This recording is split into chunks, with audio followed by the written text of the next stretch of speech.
Well, thank you so much for coming. I really appreciate that. For those of you who don't know me, I'm Dr. Judy Stone. I'm an infectious disease doc, and I was in solo practice in Cumberland for 25 years.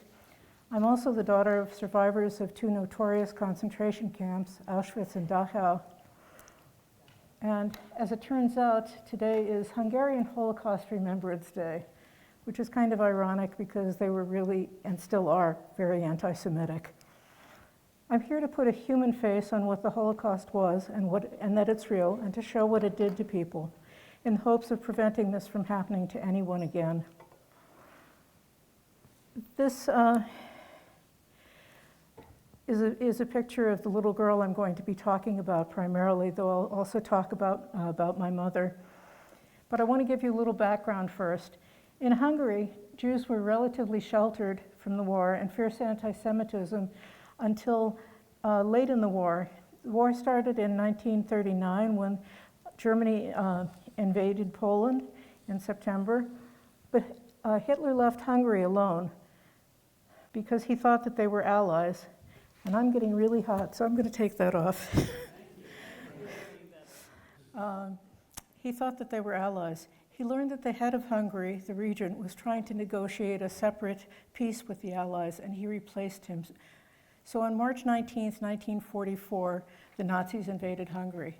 So the Jews hadn't heard much about what was going on outside of their country because there was censorship, so they didn't really know very much about concentration camps or all of the persecution of the Jews before there. Because it was late in the war, the Nazis were in a hurry to exterminate the Jews and complete their goal of Judenrein, or becoming free of Jews. In just 8 weeks, more than 400,000 Jews were deported from Hungary. That's about the size of Miami, if you can imagine a whole city being deported in just a few weeks. Out of the 800,000 Hungarian Jews before the war, more than 2 out of 3 people didn't live, despite this being only 1 year before the end of the war. So Beth, the 2 people next to you might not have survived given the odds there. It was really only after my mom died in 2008 that I learned that fewer than 1 in 10 Jews from rural Hungary survived the Holocaust, and how remarkable our family's experience was. Because I grew up with aunts and uncles and didn't know how unique that was. My cousin Mari's story was even more unusual because she, her mother, and grandmother were all American citizens. And that's something I want you to understand how that happened. So you're probably going to wonder how an American girl ended up in a concentration camp. So let me explain.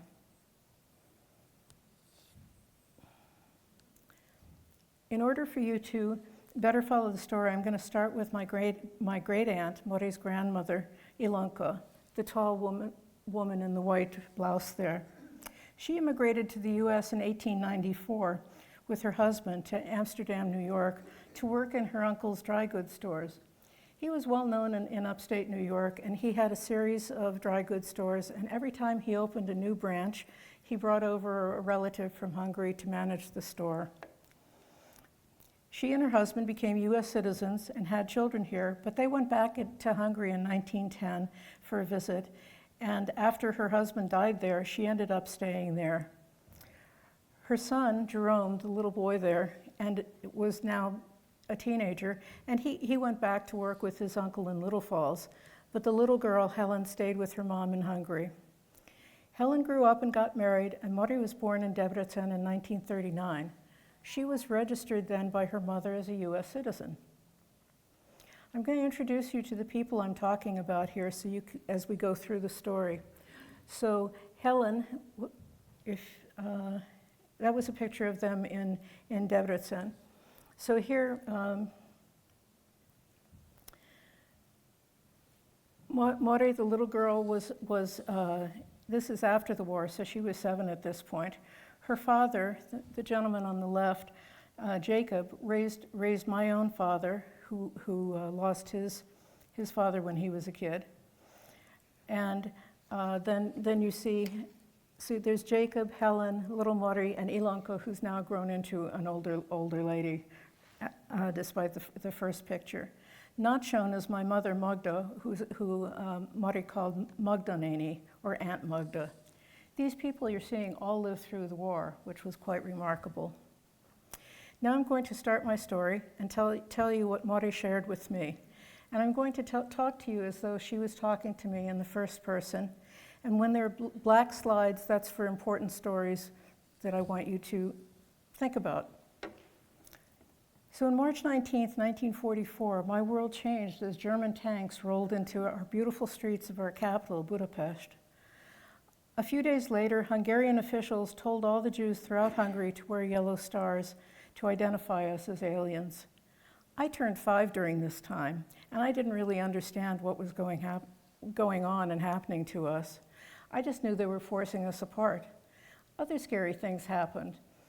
Jewish stores were vandalized, people were beaten up on the streets, and there were books being burned in the middle of the streets in big piles. I lived in Debrecen, the major city in eastern Hungary. We were sent in May from our homes and forced into a ghetto in a rundown part of the town. The Germans separated us from everyone else and even forced us to build a 9-foot-high wall around us to separate us from the rest of the real Hungarians. It was very crowded, and we had to share flats with other people, and there wasn't much food, and there was poor sanitation, so many people became ill and died there. The other thing that I noticed is we didn't see very many young men. They were all off in the munkaszolgálat, which means in the forced labor units. And they were mostly sent to Ukraine to dig ditches, build roads, and do backbreaking work. Some were sent ahead of the Hungarian soldiers to detect landmines, and Aunt Magda's brother was blown up that way. On June 21st, we were all moved to the Surly Brickyard, along with Jews from the surrounding villages. The Germans used brickyards because there were already rail lines there, so it was easy to send us from the villages or towns to the concentration camps. It was so crowded, I was later told that there were more than 13,000 Jews packed in there, and so we didn't see other family members. There was no privacy and no cover in the brickyard. We were exposed to sun and wind and rain without shelter for days. About a week later, after soldiers stole our last valuables, we were forced onto cattle cars. There were about 100 people in each wooden boxcar. It was so crowded we could only stand. It was hot because it was summer, and there was little water and no food. There was just a bucket in the corner for pee and poop. And the smell was awful, can you imagine? We were kept in that car for 4 or 5 days, and that was the first time that I saw somebody who was dead. I learned that we were bound for Auschwitz, an extermination camp in Germany. I say extermination because Jews were viewed as vermin, or little more than insects, to be exterminated. There were a number of trains that went from Debrecen to Auschwitz. Ours was the only one that didn't get through. The rail lines had been bombed, so we were detoured, our train was detoured to Austria, and that detour is what saved my life. I later learned that all the kids who were on the trains that went to Auschwitz were killed immediately on arrival. After 4 or 5 days, we arrived at Strasshof. That was a big transit camp. That's a place where they sorted people and sent them to work in different towns and factories. It was scary in the sorting area because it was loud and it was crowded again, and there were these big German shepherd dogs, and they were almost as big as I was. So I was terrified when they growled and barked at me. My father was sent to a place called Treiskirchen, or 3 churches. The Nazis put all the men with advanced degrees to work digging ditches and doing other hard menial labor. While he was working, a guard struck him with a shovel and he developed an infected leg. My mother and I were sent to Lobau, a city of oil refineries. My mom was assigned to work making bricks in the factory, and Grandma Ilonka worked cleaning the officers' quarters every day. We stayed in crowded barracks, but the kids got to play outside. Not that there was anything to play with, but we were outside. We mostly ate a kind of mash left over from processing sugar beets. Grandma, she got to work in the officers' quarters, so she sometimes was able to bring home some potato peelings, so we had something more to eat. The head of the camp wasn't as cruel as many others we later heard about. He must have liked children because he gave us each about a half cup of milk every day, and that was a real luxury. My mom was even able to persuade him to let my father come back to us because I was so lonely and missed him so much. When my father came back, he was limping and in pain from this infection on his shin. So my mom cleaned old rags to wash and bandage his wound for him every day. While we were in Lobau, it seemed like we were being bombed every day by the Allies. I was a scrawny little kid, as you can see. I was a scrawny little kid, and I couldn't run very fast, so my father would hoist me up. No, sorry, my bad. My father would hoist me up on his back while trying to run to foxholes near the woods to escape the bombings. Now, my dad was almost 60 at this point, and he couldn't run very fast either because he had this wound on his leg, plus he was getting pretty old. And when we weren't quick enough, he'd throw us on the ground and try to cover us with the blanket that he'd taken from the barracks and hide us from the bombs under this blanket. You can imagine how effective that was. So we heard the bombs whistling by, and I could feel the ground shaking when the bombs hit near us. We spent the winter in Lobau. On March 27, 1945, the Nazis loaded us back into cattle cars again. We heard rumors that the train was going to take us to Bergen-Belsen, a far worse camp than we were in. Though this train wasn't quite as crowded as the first cattle cars from Debrecen, it was still pretty awful being locked into these big wooden boxes again. An Allied air raid struck the train, killing all the people in the wagon 2 cars ahead of us. I heard screams from the other people who were just as terrified and those who were hurt by the blasts. You could smell burning wood and burning flesh. The bombs were so strong that they twisted the rails up and broke off pieces of molten metal from the rails, and those flew into the nearby wooden buildings and the other wooden cars on the train and set them on fire too. Then I saw bloody, injured people all over the stationary area and some who were dead. It was terrifying. I remember sitting on a knapsack at my grandmother's knee, and I clutched her and told her how afraid I am. You know, Grandma, Ilanka, what do we do? And my grandmother held me and tried to comfort me, and she said, I remember her saying, let us pray. God hears the prayers of little children.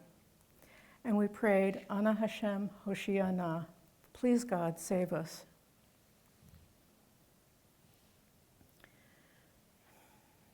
The Germans unlocked the doors of the cattle cars and they sent us back to the barracks, but they wouldn't let us help the people who were laying there who were hurt.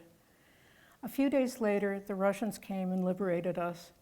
I didn't understand why my mother became even more worried again, but I vividly remember her taking some soot and rubbing it on her face and on her clothes to make herself look unattractive and older.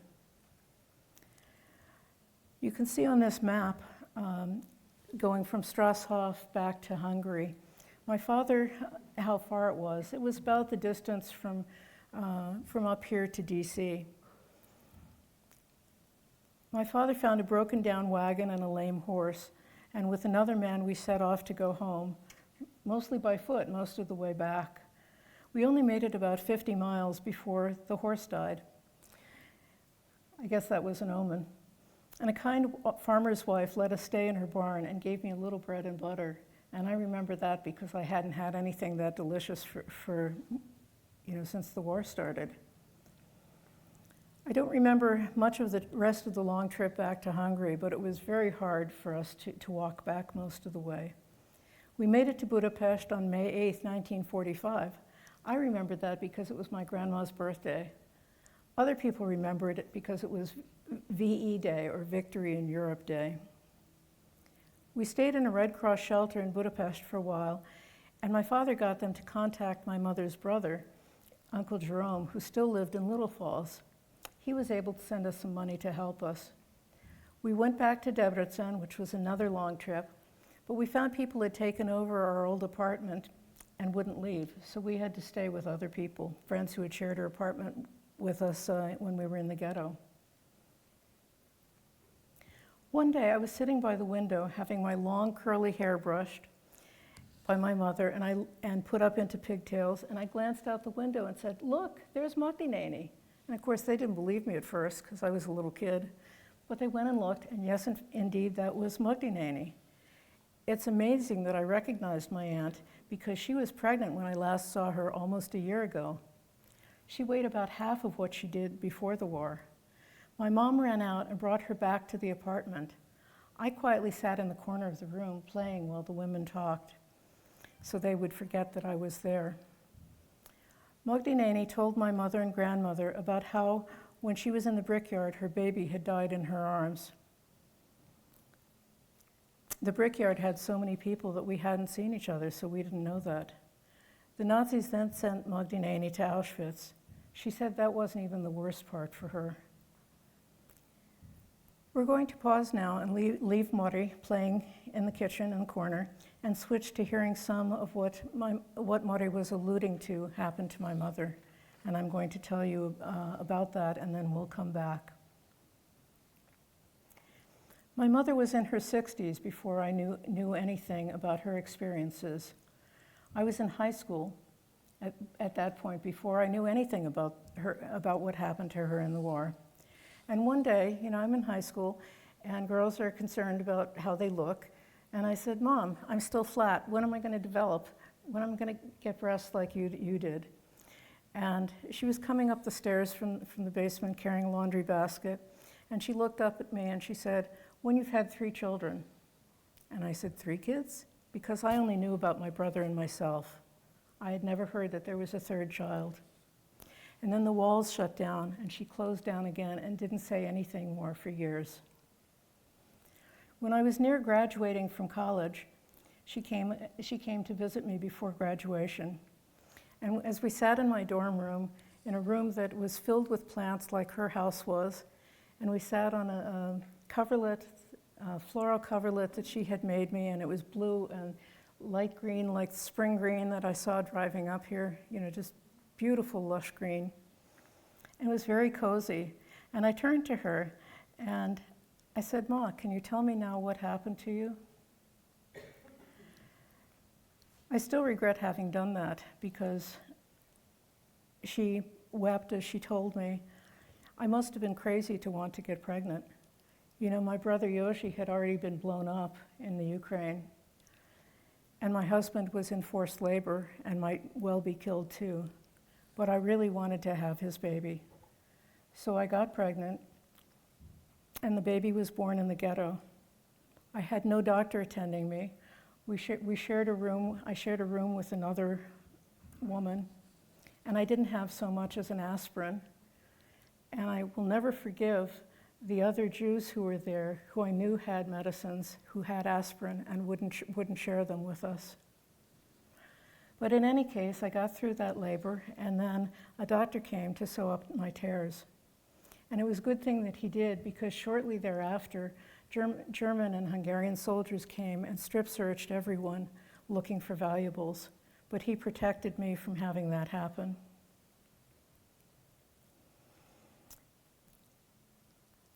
Soon after that happened, my baby and I were moved to this early brickyard. And again, it was so crowded there, and we were exposed.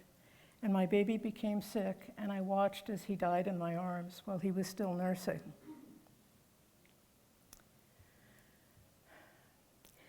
Then policemen came and took the baby's body out of my arms, and he forced me onto a cattle car. Again, the cattle cars were so crowded and hot, and you could only stand. They were miserable. And we were on that car for 4 to 5 days before getting to Auschwitz. When we arrived in Auschwitz, the SS and kapos were mostly complicit Jews who helped the Nazis. The SS and kapos chased everybody out of the cattle cars, and those of us who were newcomers there heard piercing screams and shouts and the snarlings of dogs. My mother was thrown into this faceless crowd of people who were dazed and fearful, wondering what was going to happen next to them. She was sent for selection, and because she was relatively young and healthy, She was allowed to live and sent to work. Her father was a decorated veteran. He was 65. He thought he would be safe because he was a veteran and was well respected in his town for his service in World War I. But he was immediately sent to be gassed. Her mother-in-law, Ella, was also promptly killed on arrival, as was Ella's son, Jenner, because he was disabled. And if you had any infirmity, you were considered a useless eater and sent to be killed. My mom didn't immediately know what happened to her family. She just knew that she was alone, without her father or sisters or her baby who had died only a few days before. The women were always placed in rows of 5 to be counted for roll call and to be marched wherever. And when they set off, my mom commented that she heard this beautiful music, like the finest musicians in Hungary or in Europe were brought together to make an orchestra to greet them. In fact, they were there to hurry them along as they were marching. And then came the dogs and the whips again, and the music dissipated. They were marched 2 miles to Birkenau, where they were stripped, shorn of all their hair, deloused, and then warehoused in stark barracks. My mom was forced to sleep on a bare dirt floor with 1,000 other women. One of the things that happened there, much to her good fortune, was that my mother met Kati, her younger sister, her baby sister, who was 18.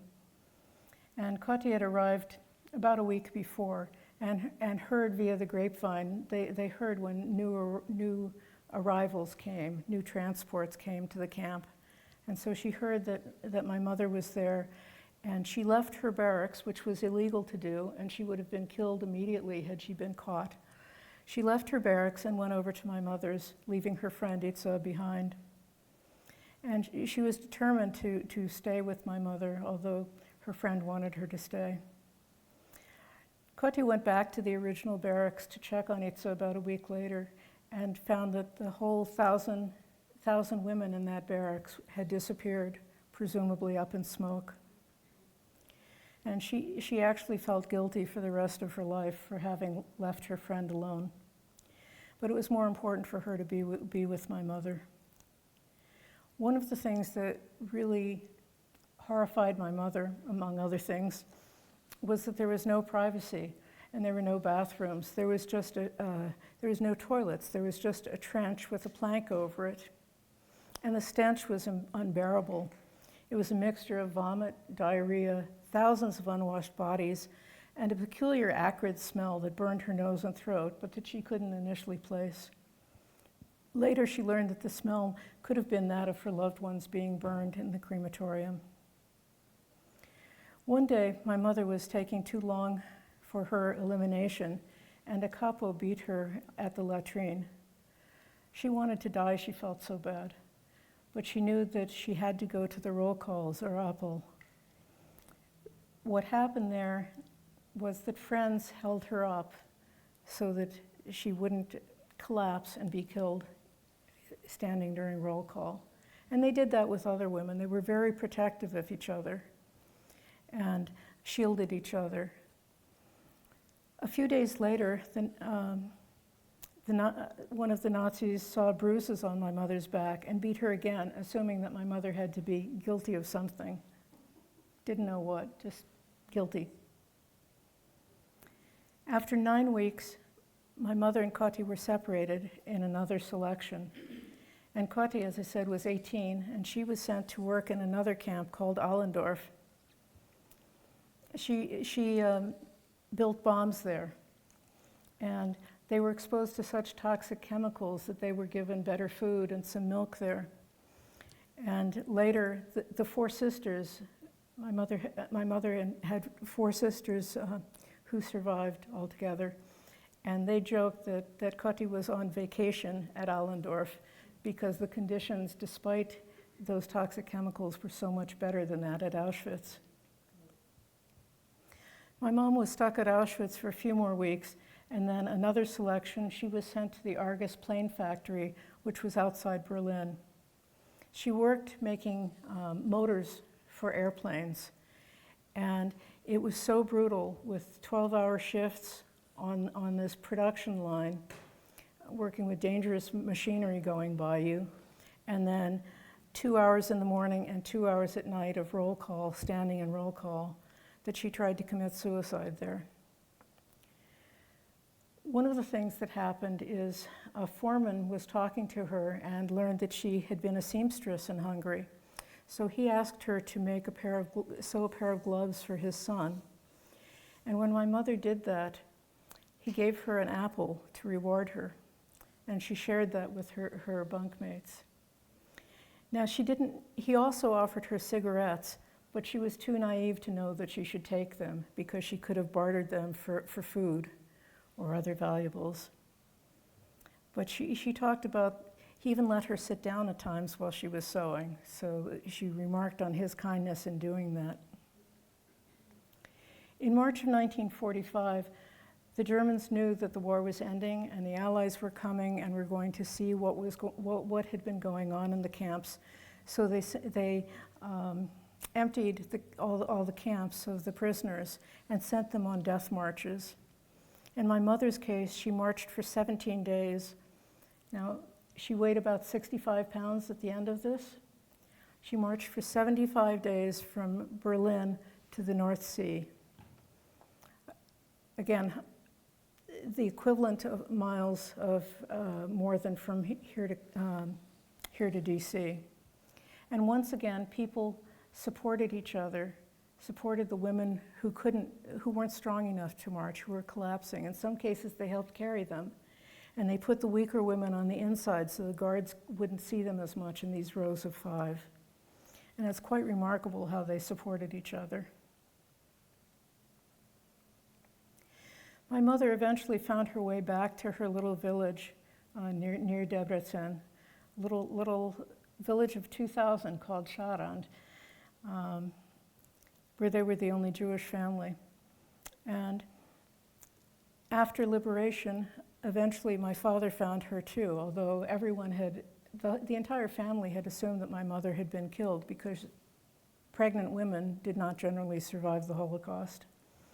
But he went back and heard that she was alive and went back to the village and found her. They wanted to stay in Hungary, but they couldn't do that because people had taken over their business and had taken over their house, and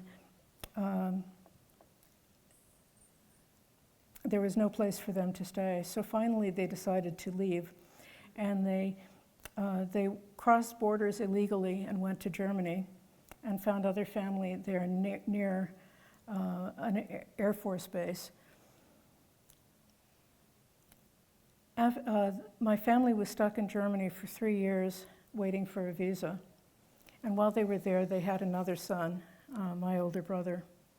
They were finally able to move to New York City because the same uncle who sponsored Ilonka and her husband to go to Little Falls in, 1894 or something, sponsored my parents to go to Little Falls so much later.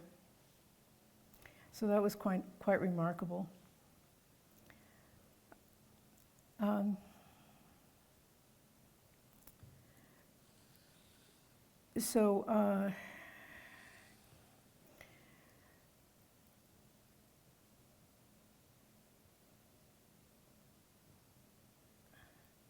We're going to go back to Mare now.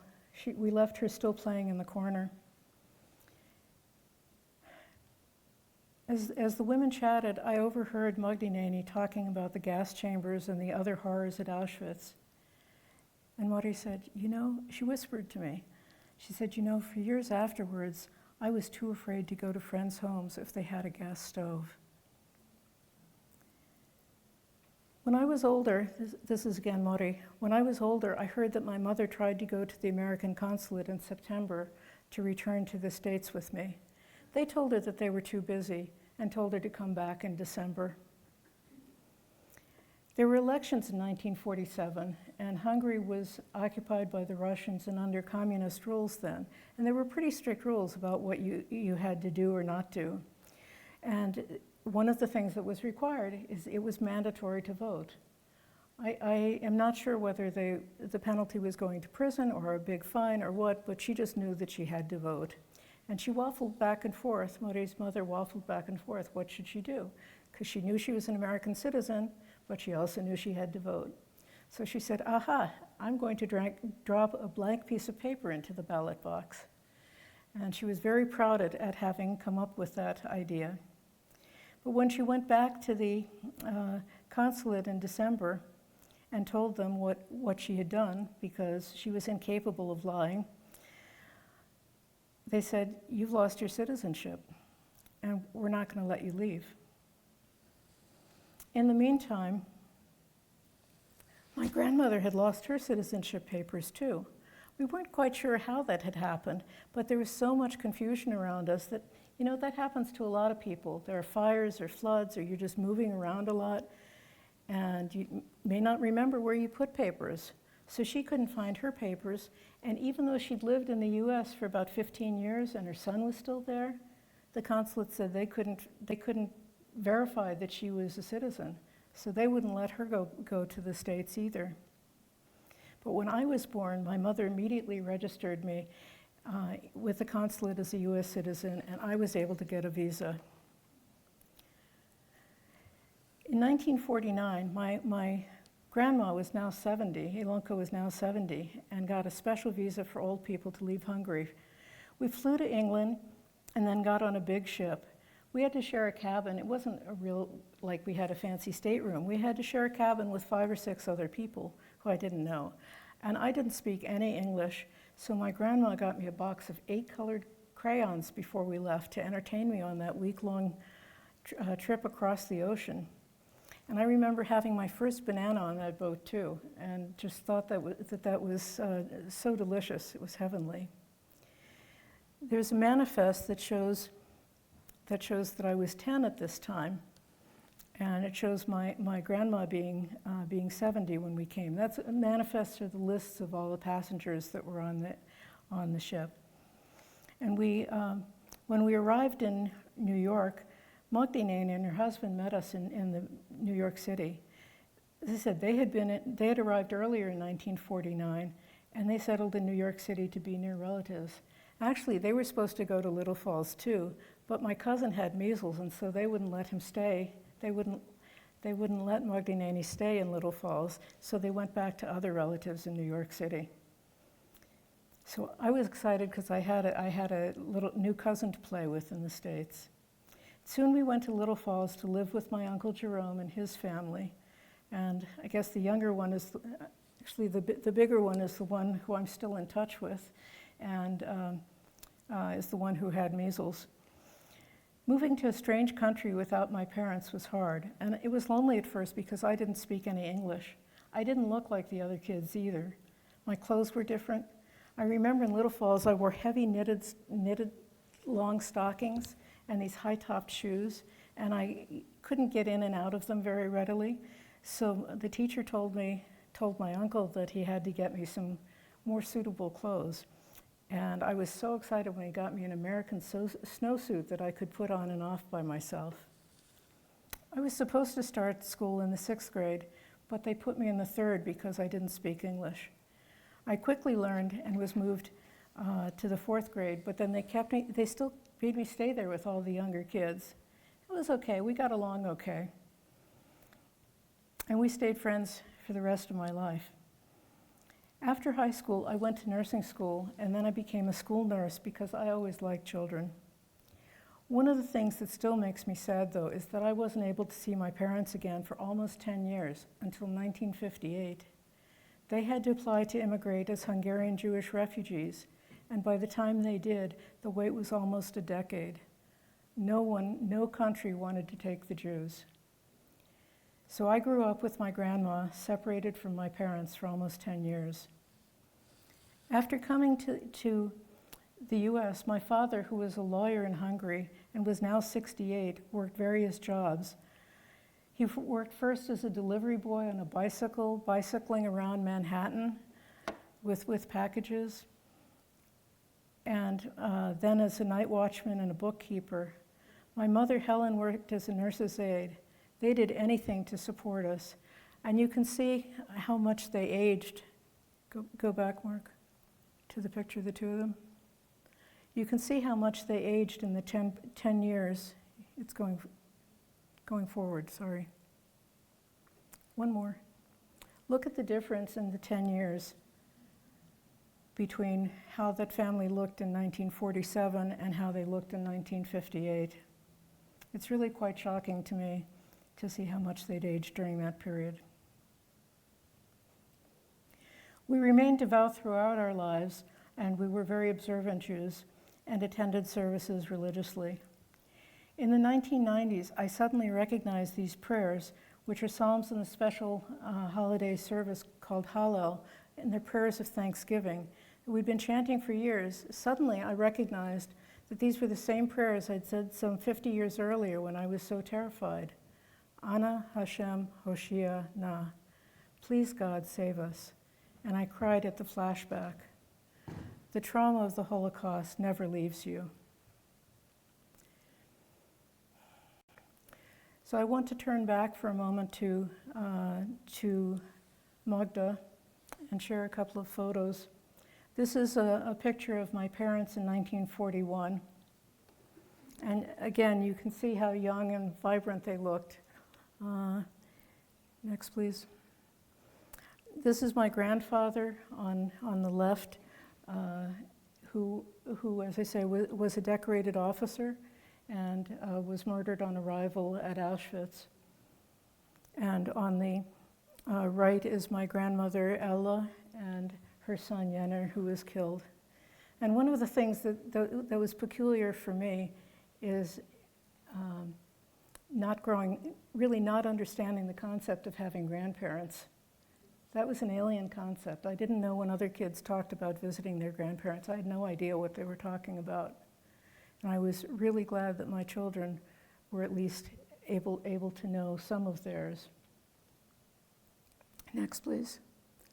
This picture was in the Denver Post in 1952. Wasn't I a cute little kid? The Denver Post ran a spread about Nazi survivors starting a new life in a new country. And this was it was a really very nice article. And that was one of the pictures they had. And when I asked for permission to use it, they had no record of having had it, which was interesting. Next, please. These are my relatives that I grew up with at my wedding in 1984 in Cumberland. And Queen Elizabeth, or Betty as she was known, is the one with the high-topped hair on the left. Then Kati, who was the youngest sister. My mother, Clary, who was hidden during the Holocaust. And Ella, the only one that doesn't have white hair, the brunette there, she was one of the women who helped save my mother in Auschwitz and held her up and otherwise protected her. And then a brother is in the back next to Ella. So that's was very gratifying to see them all together. And that, as I said, that's what I grew up with, so I didn't know how unusual that was. Next picture. So that was at my wedding. This is a picture of my mother with my newborn son. Do you remember him, Bill? I think you were there then. And as I look at this picture now, I wasn't really aware of it at the time, but as I look at this picture now, I think, was my mother really able to be there and enjoy holding her newborn grandson? Or was she back in the ghetto and the brickyard thinking about her baby who had died in her arms? And I know, again, I didn't know at the time that I had that delivery. But I didn't have any pain meds either, thanks to a certain someone. And how much that must have rekindled for my mother what her experiences were like in the ghetto, having the baby and being so isolated. Next picture. I wanted to leave you with A few pictures. One of the things that my mother stressed was how important kindnesses of people were to them and the people who helped save them throughout the war. So I wanted to leave you with a couple of pictures of that.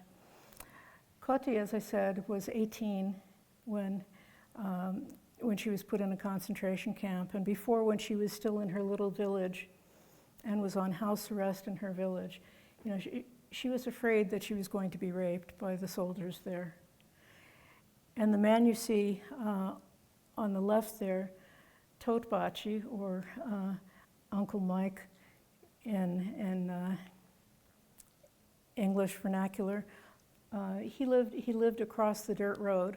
He was a very poor guy in a small shack, but Koti would go over there every night and sleep on the dirt floor under his bed with the chickens running around her.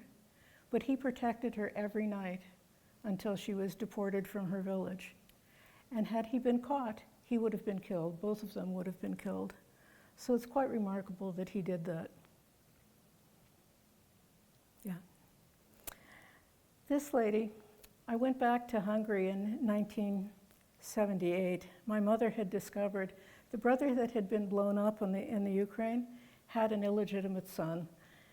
And he discovered my mother and reconnected with my mother in 1977. She hadn't known anything about him. And it was the strangest thing because it happened because somebody recognized him and said, "Oh, you must be one of the Ehrenfelds. You look so much like other people in that family." And so they put them in touch with my mother, and we went back to meet him. And my mother said there were a few people she wanted me to go and track down for her. And this lady was one of them. And I went all over Debrecen knocking on doors. Does anybody know this lady? She was one of 12 kids, so I figured somebody might know the family. And sure enough, they turned her up. And when I looked at her, I thought, what's the big deal? Why does my mom want to see her? You know, she's kind of dumpy and matronly like I am now. And what did she do that mom wanted to see her?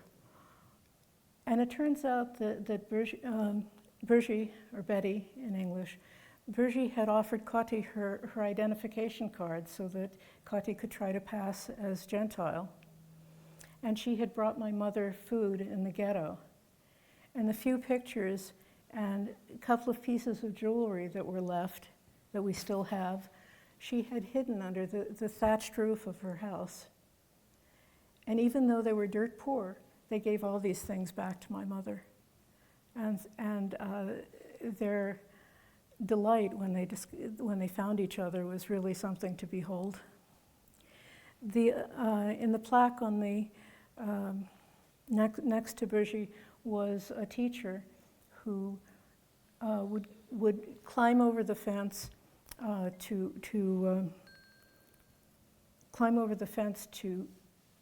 get to my grandfather and Koti in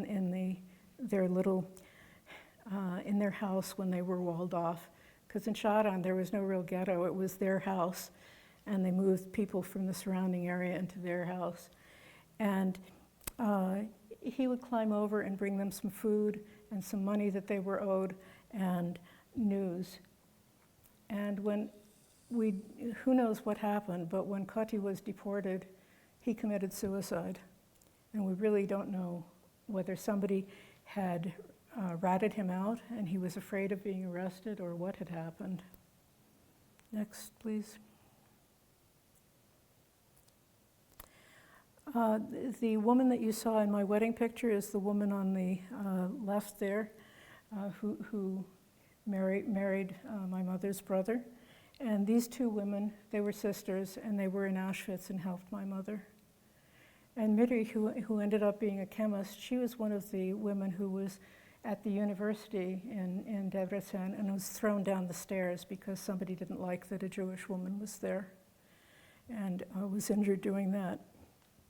There are other people listed there who again, were big helps to my family in various ways. Policemen who offered to smuggle my mother out of the ghetto and hide her in the woods, but she was too afraid to do that because she was so close to delivery. he brought her some baby clothes in the ghetto and some food. There's a man at the bottom who Mr. Hudmashi, he took, my grandfather gave him some money, and Mr. Hudmashi sewed it into the soles of my grandfather's shoes. And when they were on the train going to Auschwitz, the soldiers said, "You better give us all your valuables. No, this is your last chance to give us all your valuables." And my grandfather did that, and surprisingly, the soldier actually gave him several loaves of bread, and that he shared with the people in the car. So at least, as Kati said, at least when they got to Auschwitz, they didn't die starving when they were killed.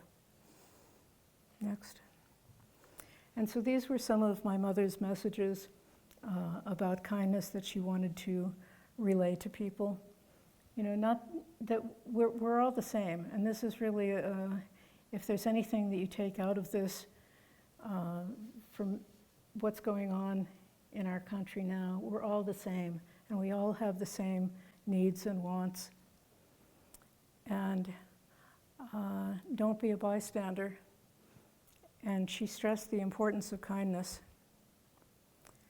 and the importance of reading. Next, please. So if anybody has any questions, this is my book. I have some copies here. If you know other people who might be interested in a talk like this for churches or schools or whatever organizations, I would be more than happy to help to give programs and modify it for, as is desired. If people have questions, you can email me. My email is on there. And thank you. And thank you. Thank you.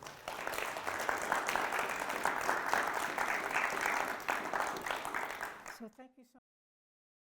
Showed you them in kindness. Have you sent them to Yad Vashem? We did. And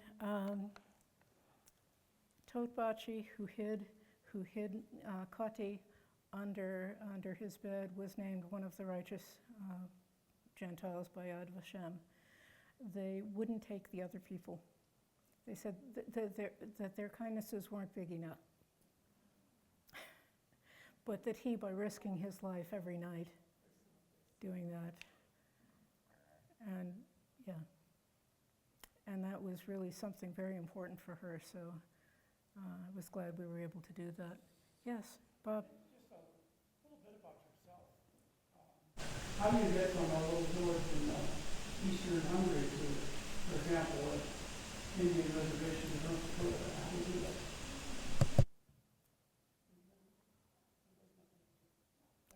No. So I was born here. I was the American baby, born in 1952. So I think it happened in a couple of ways, and that's an interesting question because all of the kids, not all, most of the kids, my mother and her siblings, most of the kids went into helping professions, nursing or teaching or as physicians. A couple of math computer nerds, but for the most part, helping professions. And that was one of the things that was instilled in us, I think, was wanting to help other people. The other thing, I can't say my mother beat into me because that's not the right word. She didn't beat me, but just reading. Read she wanted us reading constantly and asking questions, which isn't always an endearing quality, I know, but asking provocative questions. And I know one of the things, to be politically engaged, pay attention to what's going on and how people are treated. And so that's some of how I ended up going to medical school. And then I wanted to serve in an underserved area. And so I settled in Cumberland because at the time I went into practice, there was no infectious disease doc between Morgantown and Baltimore. And when I started in practice, I drew patients from Petersburg and a huge, huge radius. And so that's how that's evolved. Yes? Was your parents' story, have they been documented in the survivors of the Shoah? I'm sorry, they documented? Were they documented by Steven Spielberg's survivors of the Shoah? My mother made a tape, which I don't like at all. It's very, and I've seen this, I've watched a number of tapes now, and I've seen they're all, the ones I've watched are all so unemotional. Very unemotional. It's like you're talking to a zombie recounting these facts that happened. And I know when she practiced, or when they went over what questions they were going to ask her, she didn't have that. But when the actual taping started, there was a mask, and that was true with others. So not all of my relatives did that. My father died when he was 50. He dropped out of a heart attack, and so he didn't do that. And that was another huge loss for my mother, because she was the only one who lost a spouse, too, after having lost her baby. But not all of them wanted to do the Spielberg tapes for various reasons. Some did, some didn't. Yeah. Annie? What is it like for you to do that, to tell these stories? It's very hard. It stirs up a lot. And at the same time, I feel more driven to do it now than I did a few years ago because of what I see going on around us. And all the hate mongering and the anti-immigrant. You know, I think one of the things I should say is, one of the things people don't understand is that immigration is legal, and seeking asylum is legal, but you have to be in the US to seek asylum. And so if you keep the migrants in Mexico and don't let them into the States, then they can't legally seek asylum. And having seen so much of my family turned away, or the problems that they had getting here, it makes me much more sympathetic to immigrants than many of the people who surround me are. But it's very hard, and that's why I ask if there are other people who you know who would like speaking, like to hear me or engage in an exchange. That's why I want to do that now,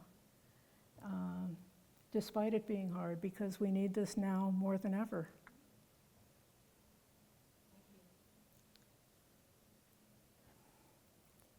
Anything else? Well, thank you so much for coming. I appreciate it very much. Thank you.